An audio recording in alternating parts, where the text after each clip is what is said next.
जब postmortem report सामने आता है तो उसमें यह क्लियर था कि सौजन्या का पहले रेप हुआ था, फिर उसे गला दबाकर मार दिया गया। पोस्टमार्टम रिपोर्ट के अनुसार उसके अंडरवेयर मिसिंग थी और यही अंडरवेयर पुलिस ने बाद में उसकी मां से लेकर उसकी बॉडी पर पहना दिया। जिस दिन सौजन्या लापता हुई थी उसी दिन कुछ लोगों ने गाड़ी देखी थी जिसमें 4-5 लोग सौजन्या को जबरदस्ती खींच रहे थे। यहाँ एक और चौंकाने वाली बात तो ये है कि जो असली अपराधियों के खिलाफ आवाज उठाने की कोशिश कर रहे थे उनकी या तो हत्या हो गई या उन्होंने सुसाइड कर लिया।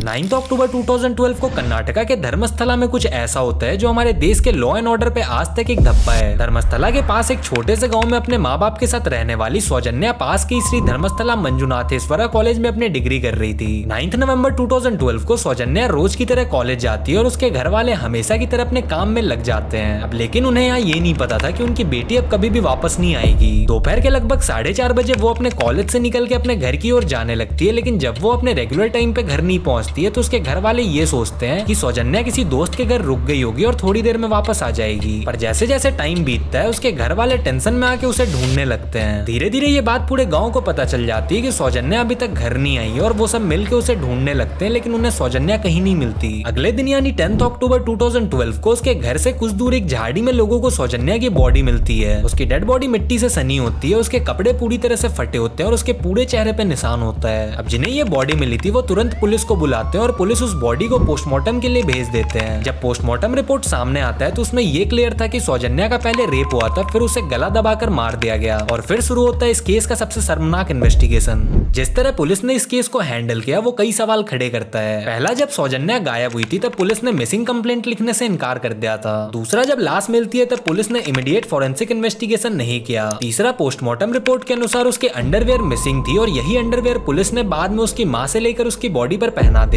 यहाँ चौथा और सबसे इंपॉर्टेंट पॉइंट ये था कि पुलिस को बॉडी मिलने के बाद भी वजाइनल स्वैब को लेट भेजा गया ताकि उसका फॉरेंसिक टेस्ट ना हो सके। और इसी के साथ अब तक आप ये तो समझ ही गए होंगे कि पुलिस वहाँ कुछ तो छुपाने की कोशिश कर रही थी। इस मर्डर के 3 दिन बाद यानी 13 अक्टूबर 2012 को पुलिस वाले संतोष राव नाम के एक आदमी को अरेस्ट कर लेते हैं। यहाँ पुलिस का ये कहना था कि वो मेंटली फिट नहीं है और इसीलिए उसने सौजन्या का रेप किया है। और यहाँ सवाल ये उठता है कि एक मेंटली अनफिट आदमी बिना कोई एविडेंस छोड़े इतने क्लीन तरीके से मर्डर कैसे कर सकता है। गाँव वाले पुलिस के इस बयान को मानने से मना कर देते हैं क्योंकि जिस दिन सौजन्या लापता हुई थी उसी दिन कुछ लोगों ने एक गाड़ी देखी थी जिसमें 4-5 लोग सौजन्या को जबरदस्ती खींच रहे थे। कुछ गवाहों ने यह भी कहा कि उसी रात एक ब्लैक एसयूवी जिसमें कुछ लोग थे उस एरिया से गुजरा था, लेकिन पुलिस ने इस बात पर ध्यान ही नहीं दिया। सौजन्या के माँ भाई और कुछ लोकल्स ने यह इल्जाम लगाया कि असली मुजरिम धर्मस्थला के धर्माधिकारी वीरेंद्र हेगड़े के परिवार से हैं। अब जिन्हें नहीं पता तो वीरेंद्र हेगड़े राज्यसभा के मेंबर है और उन्हें पद्म विभूषण और पद्म भूषण अवार्ड मिल चुका है जो हमारे देश का 2nd और 3rd हाईएस्ट सिविलियन अवार्ड है। धीरे धीरे ये केस और भी ज्यादा कॉम्प्लिकेटेड होने लगते हैं और फिर इसकी इंक्वायरी लोकल पुलिस से लेके पहले सीआईडी को दी जाती है, लेकिन जब वो भी इस केस को सॉल्व नहीं कर पाते तो ये केस सीबीआई को हैंड ओवर कर दिया जाता है और इन सबके इन्वेस्टिगेशन में मेन कल्प्रिट संतोष राव ही होता है। लेकिन अब सौजन्या के माँ बाप के अलावा कुछ पॉलिटिशियन भी इस इंक्वायरी के अगेंस्ट में अपनी आवाज उठाना शुरू कर देते हैं। नेशनल हिंदू जागरण वेदिके के प्रेसिडेंट महेश सेट्टी ने अपने प्रेस कॉन्फ्रेंस में साफ साफ कहा कि धर्मस्थला के एक प्रभावशाली परिवार का इस केस में हाथ है और पुलिस जानबूझकर उस परिवार के लोगों को बचाने की कोशिश कर रही है। यहाँ एक और चौंकाने वाली बात तो ये है कि जो असली अपराधियों के खिलाफ आवाज उठाने की कोशिश कर रहे थे उनकी या तो हत्या हो गई या उन्होंने सुसाइड कर लिया। जिसके एग्जांपल है रवि पुजारी जो संतोष राव को पुलिस के हवाले करने वालों में से एक थे, उन्होंने अपनी ही जान दे दी।